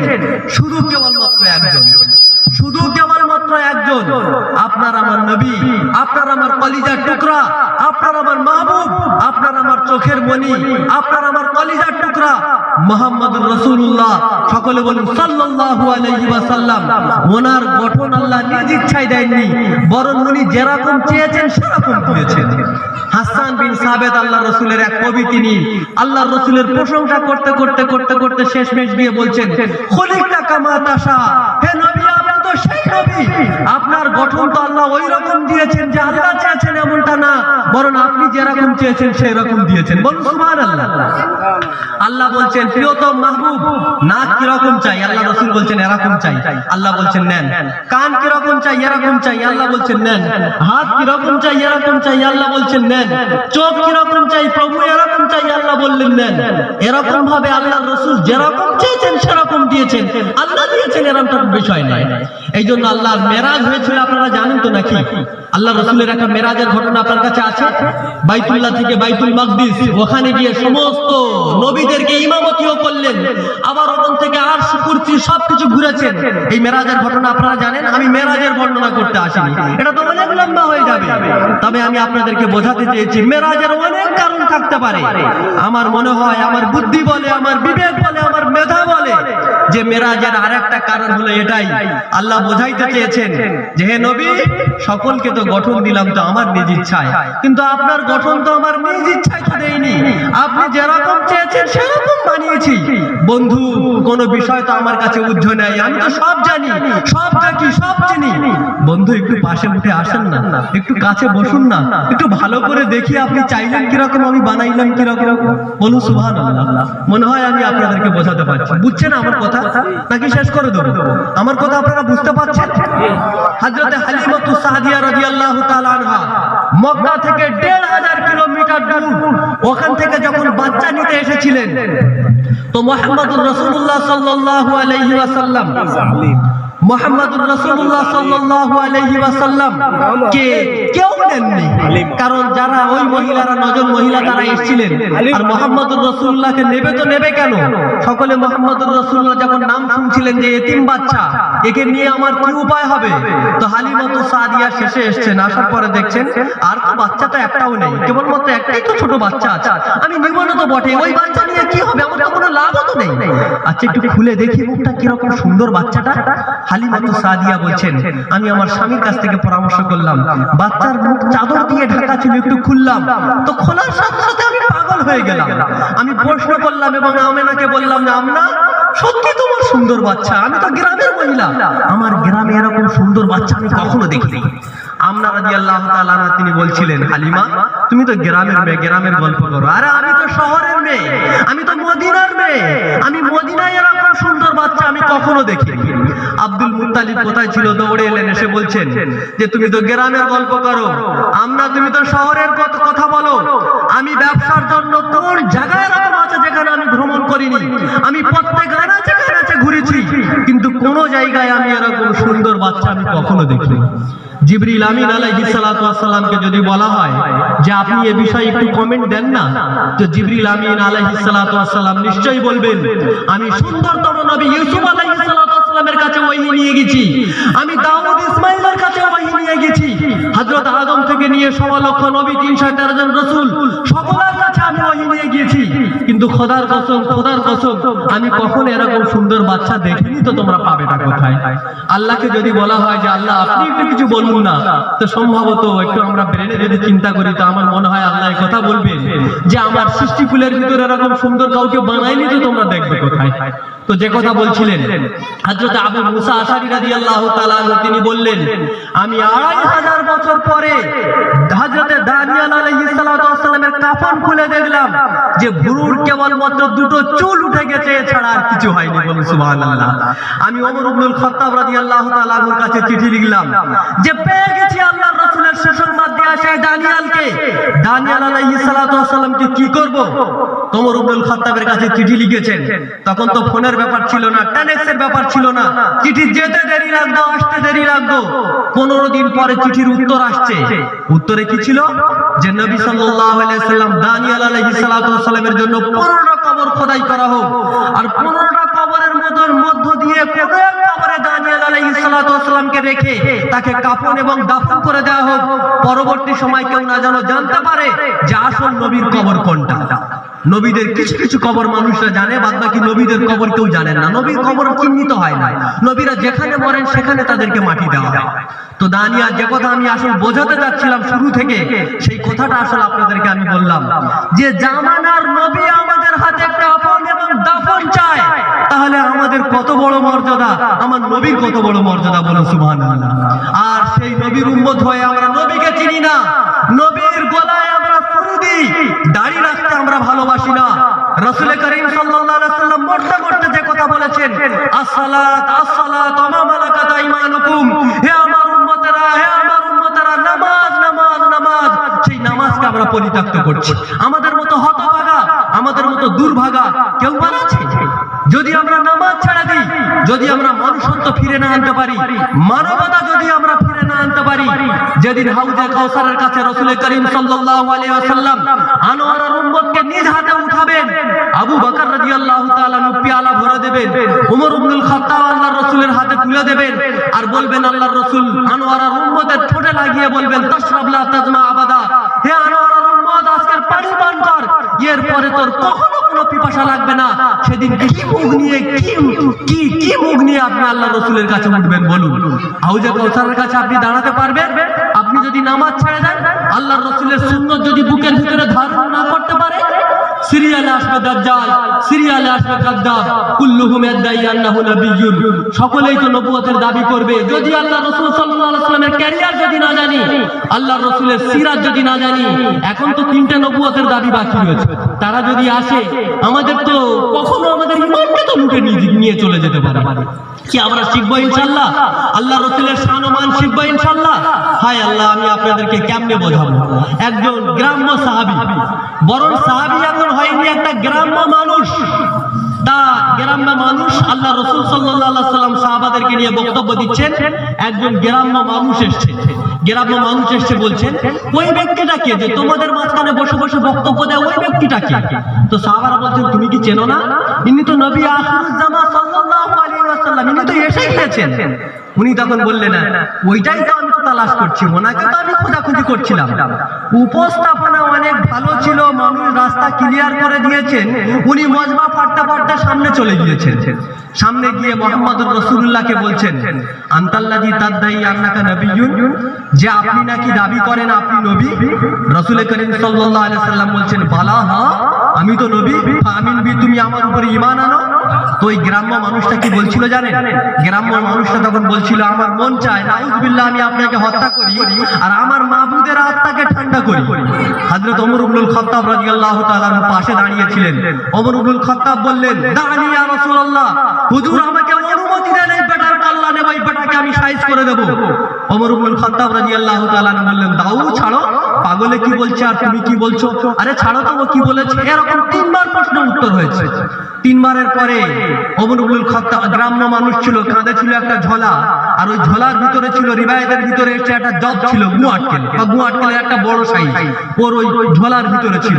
আবার সে আবার বড় রাগান্বিত হয়ে গিয়ে ওই ঝোলার ভিতর থেকে গুয়াটকেলটা নিয়ে সামনে ফেলে দিয়েছে। সামনে ফেলে দিয়ে কি বলছিলেন জানেন?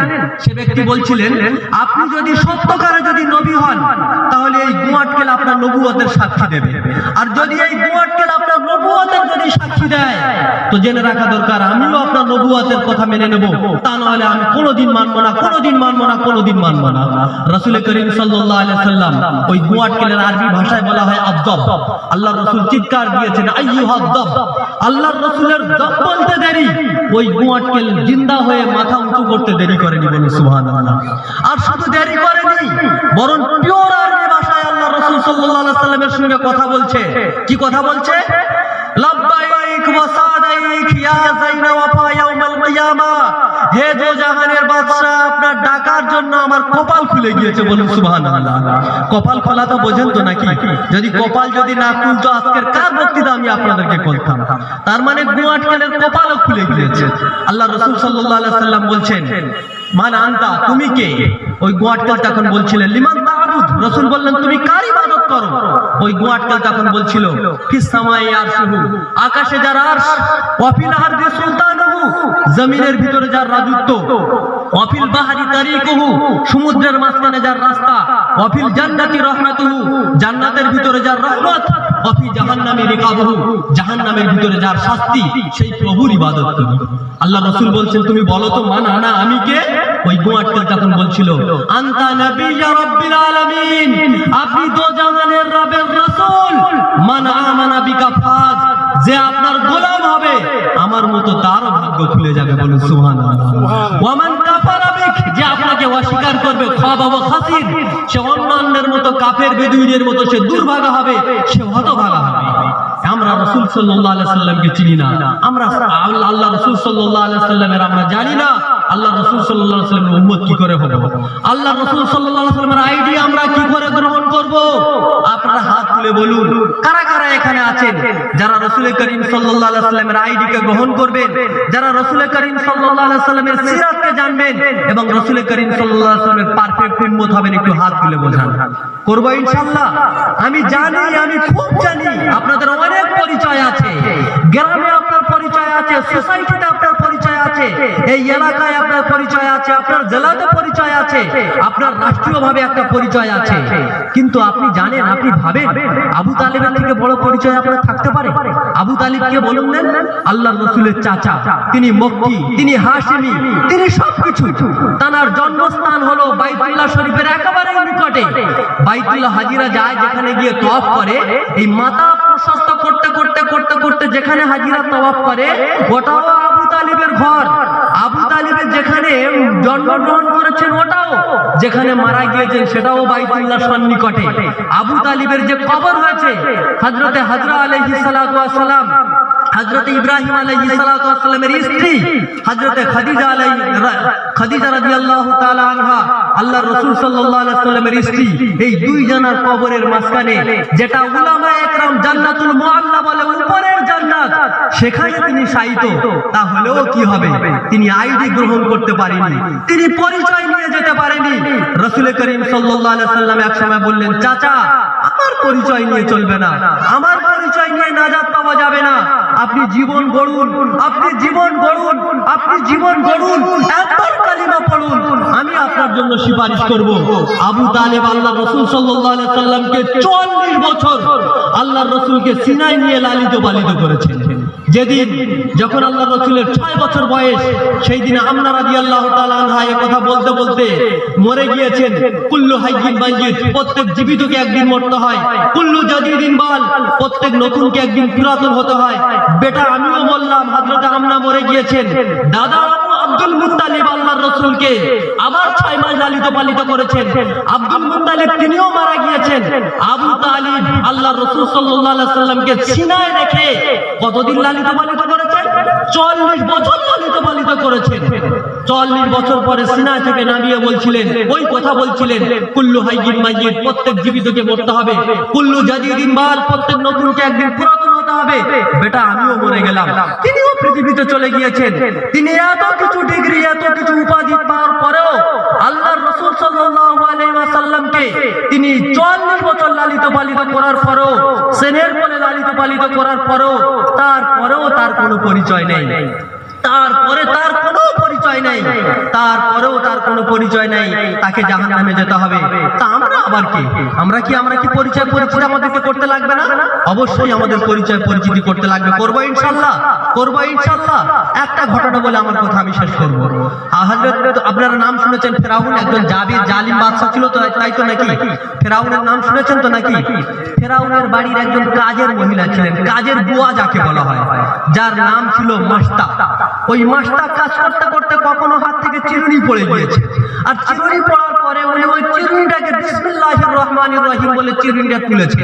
তো ওই মাস্টার ফেরাউনের একজন পালক বেটি ছিল, সে শুনতে পেয়েছে ব্যাপারটা, দৌড়ে গিয়েছে ফেরাউনের কাছে। ফেরাউনের কাছে গিয়ে বলছেন, আনতা আলাস্তা আনা রাব্বুনাল আলা, আব্বাজি আপনি আমাদের কি বড় খোদা নেই? ফেরাউন বলছিলেন যে বালা, হ্যাঁ অবশ্যই আমি তোমাদেরকে বড় খোদা। তাহলে আমাদের কাজের মেয়ে মাস্টার সে চিৎকার দিয়ে বলে যে আপনি ছাড়া আবার নেই অন্য কোনো খোদা আছে? তো ফেরাউন তখন চিৎকার দিয়ে বলছিল, ডাকাতি আমার ঘরে, আনো মাস্টারকে, খোলা আনো, ঢালো তেল, জ্বালো আগুন। মাস্টারকে বলা হলো, আমি ছাড়া তুমি অন্য কোনো উপাস্য, অন্য কোনো প্রতিপালককে তুমি উপাসনা করো। মাস্টার তখন বলছিল, আপনি তো ২ নম্বর, আপনার থেকে আরেকটা প্রতিপালক আছে, আমি তাকে উপাসনা আরাধনা করি। ওই ফেরাউন তখন, জালিম ফেরাউন, নিজের কোলে 2 ছেলে, দুধের বাচ্চা, কোল থেকে কেড়ে নিয়ে আগুনে, টকটকে আগুন, হাড্ডি বংশ সব আলাদা। আবার দ্বিতীয় বাচ্চা, তারও হাড্ডি বংশ আলাদা। আবার ওই মাস্টারকে তখন বলছিলেন, তোমার কিছু দাবি থাকে তো বলো, তোমাকে আমি এখনই তেলের ভিতরে ঢাকবো। তো মাস্টার তখন বলছিলেন যে আপনার মতো আমি ওই প্রভুকে সন্তুষ্ট করতে আজকের আমি আপনার সামনে দণ্ডায়মান হয়েছি, সত্য কথা বলার জন্য আজকের আমি এখানে দণ্ডায়মান হয়ে গেছি। আপনার মতো কোটি ফেরাউন নারাজ হয়ে যায়, আমার কোনো যায় আসে না, ওই আল্লাহ যদি সন্তুষ্ট হয় তাহলে আমার কাছে সবকিছু। তো ফেরাউন তখন বলতেছিল, তোমার কোনো দাবি? বলে, বদমায়েশ, আমার কেবলমাত্র একটা দাবি, একটু পরে তো আমাকেও মেরে দেবে, তবে আমার এবং আমার 2 বাচ্চার হাড্ডি মাংসকে নিয়ে একটা কবরের ভিতরে দেবে, এটা আমার প্রার্থনা। তো ফেরাউন তখন বলছিল এটা তো ভালো কথা, 3 কবরে দিয়ে 3টে জায়গার মালিক বানিয়ে দেবে, এটা তো হতে পারে না, এক কবরে দেবো এ আর দিয়ে মেনে নেবো। একটু পরে তাকেও মেরে দেওয়া হলো, তাকেও মারা হয়েছিল।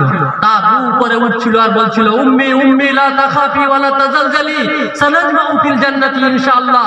প্রত্যেক বাচ্চা উপরে উঠছিল আর বলছিল আম্মি আম্মি, আপনি ভয় করবেন না, ফেরাউনের ভয়ে আপনি কম্পিত হবেন না, আপনি কম্পিত হবেন না, অল্প সময়ের ভিতরে এখনই জান্নাতের সাক্ষাৎ করবে ইনশাআল্লাহ। ওই ফেরাউনের কাজের বুয়া ওই 3 জনকে নিয়ে একটা কবরে তাদেরকে তাদফিন করা হয়েছিল। রাসূল করিম সাল্লাল্লাহু আলাইহি সাল্লাম মেরাজ রাতে যখন মেরাজের জন্য যখন যাচ্ছিলেন, তো ওই কবর থেকে 50,000 বছর পরে ওই কবর থেকে সুগন্ধি আসছিল। রাসূল করিম সাল্লাল্লাহু আলাইহি ওয়াসাল্লাম জিবরাইলকে বললেন, জিবরাইল একটু থামো না, এখানে জান্নাতে কিছু সুগন্ধি আসছে। জিবরিল আমিন আলাইহিস সালাতু ওয়াস সালাম বললেন, কাহিনী অনেকটা লম্বা, আপনাকে বলতে পারবো না, সময় সংক্ষেপ, আকাশ দেখতে হবে, জমিন দেখতে হবে, জান্নাত দেখতে হবে, জাহান্নামকে দেখতে হবে, এখনই বলার সময় নাই। আল্লাহ জিবরিল আমিন আলাইহিস সালাতু ওয়াস সালামকে ওহী পাঠিয়েছেন, আজকের বন্ধুকে নিয়ে আসছি আমার মেহমান স্বরূপ, সুতরাং আজকের মেহমানের আরজি রাখা হবে, মেহমান যে কথা বলছেন সে কথা আজকের আমি মানতে বাধ্য, তুমি ওখানে দাঁড়াও এবং কাহিনী শোনাও। তখন ওই কাহিনীগুলো বর্ণনা করছিলেন জিবরিল আমিন আলাইহিস সালাতু ওয়াস সালাম, আর বর্ণনা করতে করতে বলছেন যে শুধু আপনি দাঁড়িয়েছেন আজকের, আজ থেকে কিয়ামতের সকাল পর্যন্ত এই কবরের পাশ দিয়ে যে যাবে সে এখানে আপনার মতো দাঁড়াতে বাধ্য হবে, বলে সুবহানাল্লাহ। তো কি করলেন? তিনি জীবন তৈরি করেছেন, তিনি জিন্দেগি তৈরি করেছেন। এই জন্য আমরা কারা এখানে আছি যারা জীবন তৈরি করব, যারা জিন্দেগি তৈরি করব, যা হয়েছে হয়েছে তো পূর্বের গল্প, ভবিষ্যতের কথা আমরা চিন্তা করব, আমাদের নতুন প্রজন্মকে আমরা দিনদার বানাবো, তাদের দিনের দিকে আনবো এবং নিজেও মনুষ্যত্ব মানবতা ফিরিয়ে আনবো, কোরআন এবং হাদিসের যে শিক্ষা বুকে ধারণ করব, এবং সঠিক রাস্তার পথিক হব এবং রাসূল করিম সাল্লাল্লাহু আলাইহি ওয়াসাল্লামের আদর্শ বুকে নিয়ে পারফেক্ট উম্মত হব। কারা কারা আছে এখানে? হাত তুলি, হাত তুলি এখানে কারা কারা আছে? আল্লাহ আপনি আমাদেরকে হাতগুলোকে কবুল করে নেন, বলুন আমিন। আজকের আপনাদের সামনে কথার নাম লতা, বলতে বলতে লম্বা হয়ে গিয়েছে। আমার কথা সম্ভবত আমি জানি আপনাদেরকে শুনতে ভালো লাগছে না, কারণ ঘর কি মুলকি ডাল কি বরাবর, আমি তো ডালের মতো, আমি তো বলতামও না, শুধু ব্যাস বললেন কিছু বলছি। আমার থেকে বিজ্ঞাপিত, নির্ধারিত, নির্বাচিত বহু বড় বক্তা, তিনি জমিয়তুল উলামার একজন তিনি সম্পাদক, তিনি এসেছেন আপনাদের সামনে অনেক গুরুত্বপূর্ণ কোরআন হাদিস দিয়ে তিনি কথা বলবেন, তিনি আপনাদের সামনে কথা রাখবেন। মুফতি আমির উদ্দিন সাহেব, তিনি অনেক কথা আপনাদেরকে বোঝাবেন। তার আগে আমি আপনাদেরকে কথা বলি, আল আকিলু তাকফিফুল ইশারা, জ্ঞানীদের জন্য ইশারাই যথেষ্ট। আমি আদায় করতে গিয়ে একটু মসজিদের জন্য, মসজিদ নির্মাণের জন্য, কালেকশনের জন্য আমি লম্বা কথা বলার, কিন্তু আমি বাস্তবতা আমি একেবারেই কেবলমাত্র আমি এটা অভ্যস্ত নেই। আপনারা জানেন এই এলাকায় যারা মানুষ তারা তো খুব জানেন, আর এই দূর দূরান্ত পার্শ্ববর্তী এলাকা থেকে তারা সকলেই জানেন, এই নাইয়াপাড়া যেটাকে আমরা ছোট্ট পাড়া বলি, কেবলমাত্র 50 থেকে 100-150 ঘর মানুষ কেবলমাত্র বসবাস করে। তারা, তাদেরকে আল্লাহ তাবারক তাআলা তৌফিক দিয়েছেন, তারা হিম্মত করেছেন। মাঝেরগড় মসজিদের ক্ষেত্রে আমি বারংবার বলি যে গ্রামের মানুষকে এগিয়ে আসতে হবে, গ্রামের মানুষ এগিয়ে এসছে, মসজিদ নির্মাণ হয়েছে। ওদিকে চাপালিয়া গ্রামের মানুষরা এগিয়ে এসছেন, ওখানেও মসজিদ নির্মাণ হয়েছে। 12 নম্বরের মানুষরা এগিয়ে এসছেন, জনগণ, সেখানে মসজিদ নির্মাণ হয়েছে। এখানকার মানুষদেরকে আমি বলেছিলাম যে আপনারাও আগে আসুন, আপনারা যখন নিজেরাই মসজিদ নির্মাণ করবেন, মহব্বত ভালোবাসা আপনার থাকবে। আপনি তো অন্য জায়গায় গিয়ে মসজিদ নির্মাণ তো করতে পারবেন না, আপনার মসজিদ আপনারই নির্মাণ করতে হবে। সকলে সায় দিয়েছিলেন, এক কথায় তারা রাজি হয়েছিলেন। গত জলসায় আমার মতো একজন নগণ্য মসজিদের নির্মাণের কথা তাদেরকে বলেছিলাম, অস্তিত্ব তখন ছিল না। আলহামদুলিল্লাহ, আলহামদুলিল্লাহ, আলহামদুলিল্লাহ, এলাকার মানুষ, গরিব এলাকার মানুষ, তারা নিজেরাই 2.5 লক্ষ টাকার মতো তারা, বা 3 লক্ষ টাকার মতো তারা কালেকশন একটা দিয়েছিলেন। তারপরে ছোট্ট এলাকা দেখার পরে এক মেহমান, তিনি এখানে তার কোনোভাবে তার যোগাযোগ হয়েছিলেন, আপনারা তার নাম শুনেছেন, চেনেন, তিনি এই মসজিদটাকে আরো কিছু হেল্প করেছেন। তিনি করে দেওয়ার পরে তিনি হাত গুলো করছেন আর বলছেন আমার দ্বারা আর সম্ভব নয়, যতটুকু করার দরকার তো আমি করে দিয়েছি। তিনি তো হেল্প করেছেন এই মসজিদ নির্মাণ করতে গিয়ে, আলহামদুলিল্লাহ এই পর্যন্ত 19 থেকে 20 লক্ষ টাকার মতো খরচ হয়েছে। উভয় গ্রামের মানুষ দিয়েছেন, তিনিও কিছু দিয়েছেন, এটা একটা ভালো কাজ হয়েছে। তবে তার মধ্য দিয়ে গ্রামের মানুষের অবদানকে আমরা কখনো ভুলতে পারবো না।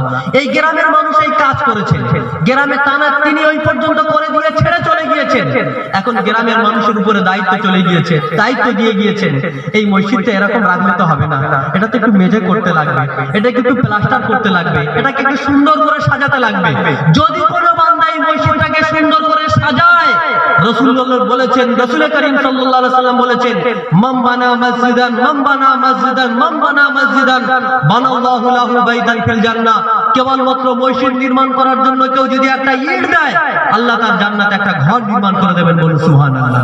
মুহাদ্দিসিনরা এই কথা বলেছেন, মসজিদ নির্মাণের অর্থ হলো একটা মসজিদ নির্মাণ করতে হবে আদওয়াত আনে। একজন গরীব মানুষ যদি একটা ইট দেয়, একটা এক বস্তা সিমেন্ট দেন, আল্লাহ তাকেও জান্নাতে ঘর নির্মাণ করে দেবেন, বলুন সুবহানাল্লাহ। হযরত দাহদাহ রাদিয়াল্লাহু, এটা বলে আমি শেষ করি। হযরত দাহদাহ রাদিয়াল্লাহু তাআলা এক বিখ্যাত সাহাবী, বর্ণনায় পাওয়া যায় তিনি তখন সাহাবী হননি।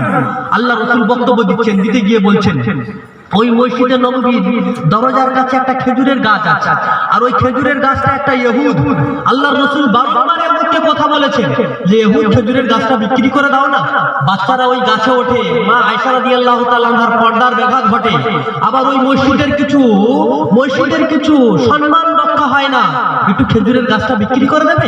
ইহুদ তখন বলছিল, ইয়া রাসূলুল্লাহ, আপনি তো বলছেন ঠিক আছে, কিন্তু ওই খেজুরের গাছটা অনেক শখের গাছ, আমার ছেলেপুলের জন্য ওটাকে আমরা রেখেছি খাস করে, বিশেষ করে যা কিছু খেজুর উৎপাদন হয় আমাদের ছেলেপুলেকে আমরা খাওয়াই, এটা দিতে পারবো না। রাসূল করিম সাল্লাল্লাহু আলাইহি ওয়াসাল্লাম বক্তব্য দিতে গিয়ে এক পর্যায়ে বললেন, যদি এই খেজুরের গাছটা কেউ যদি কিনে দেয়, তার আমি একটা জান্নাতে ঘরের ওয়াদা করছি, বলুন সুবহানাল্লাহ। দাহদাহ রাদিয়াল্লাহু তাআলা তিনি মুনাফিক তখন ঈমান আনেননি, উনি ওই মজলিস থেকে চিৎকার দিয়ে উঠেছেন, উঠে বলছেন, ইয়া রাসূলুল্লাহ, ইয়া হাবিবাল্লাহ, আপনি যে কথা বলেছেন ঠিক বলেছেন তো, এই কথার উপরে আপনি জমে থাকবেন। কি কথা বলেছি? আপনি বলেছেন যদি আমি গাছটা কিনে দিই আপনি জান্নাতে একটা আমার গাছ হবে, কথা ঠিক তো? আল্লাহ রাসূল বললেন, অবশ্যই ঠিক, আমি যে কথা বলেছি অবশ্যই ঠিক, আমি আল্লাহ তাবারক তাআলা তোমার জান্নাতে একটা ঘর দেবেন। উনি দৌড়ে চলে গিয়েছেন, ইয়া রাসূলুল্লাহ, যে কোনো মূল্যে আমি ওই খেজুরের গাছ কিনে আপনার নামে ওয়াকফ করব ইনশাআল্লাহ, মসজিদের নামে ওয়াকফ করব ইনশাআল্লাহ। দৌড়ে চলে গিয়েছেন ইহুদির কাছে, গিয়ে বলছেন, ইহুদ, খেজুরের গাছটা আমি কিনতে এসেছি। আরে নবী সাল্লাল্লাহু আলাইহি ওয়াসাল্লাম, অত বড় মানুষ আমার কাছে এসেছিল, তাকে ফিরিয়ে দিয়েছি, আর তুই তো 4 পয়সার মানুষ, তুই খেজুরের গাছ কিনবি, তার মানে তোর বা ক পয়সা আছে? আচ্ছা যাই হোক, আমি জানি তোর একটা বড় বসত বাড়ি আছে, বড় বাগান আছে, 6টা খেজুরের গাছ আছে, ওই বসত বাড়ি সব মিলিয়ে খেজুরের গাছ গাছালিগুলো সবকিছু যদি আমার নামে করে দিই, তাহলে ওই খেজুরের গাছটা দিতে পারি। ওই মুনাফিক তখন বলছিলেন, দাহদাহ রাদিয়াল্লাহু তাআলা পরবর্তী সময় তিনি ঈমান এনেছেন যে সত্য তো, আপনি এই কথা পিছপা হবেন না। আরে অতগুলো তুমি আমাকে উপর হুকুম দেবে, আর আমি একটা খেজুরের গাছ আবার দিতে পারবো না নাকি? তিনি দৌড়ে বলেছেন, পাক্কা কথা আমি আপনাকে দিয়ে দিলাম, খেজুরের গাছ আজকের থেকে আমার। স্ত্রীর কাছে গিয়েছেন, গিয়ে বলছেন, স্ত্রী, আজকের এই বসত বাড়িতে থাকা যাবে না, বাগান বাড়িতে থাকা যাবে না, এটা আমি কেবলমাত্র জান্নাতে একটা গাছের বিনিময়ে সবকিছু বিক্রি করে দিয়েছি। তখন তার স্ত্রী কি বলছিলেন জানেন? ইতিহাসের পাতা সে কথা লেখা আছে, তিনি বলছিলেন, নি'মাত জাওজ, নি'মাত জাওজ, নি'মাত জাওজ, কত সুন্দর আমার স্বামী, কত সুন্দর আমার স্বামী, কত সুন্দর আমার স্বামী, জান্নাতে একটা ঘরের বিনিময়ে, একটা গাছের বিনিময়ে আমার বসত বাড়ি বিক্রি করে দিয়েছেন। কারণ যেমন তার স্বামী হয় তেমন তার স্ত্রী হয়।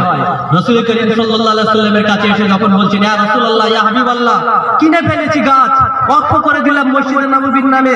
রাসূল করিম সাল্লাল্লাহু আলাইহি ওয়াসাল্লাম বললেন, তুমি যখন কিনে দিয়েছো তাহলে শুনে রেখে দাও, আমার এখন ওয়াদাও বদলে গিয়েছে, তোমার একটা গাছ হবে না, বরং হাজারো গাছ হবে, বলুন সুবহানাল্লাহ। একটা গাছ হবে না, তোমার জন্য হাজারো মহল তৈরি করা হবে, বলুন সুবহানাল্লাহ। রাসূল বললেন, তোমার একটাও গাছ হবে না, ওখানে তোমার হাজারো গাছ তৈরি করা হয়েছে, বলুন সুবহানাল্লাহ।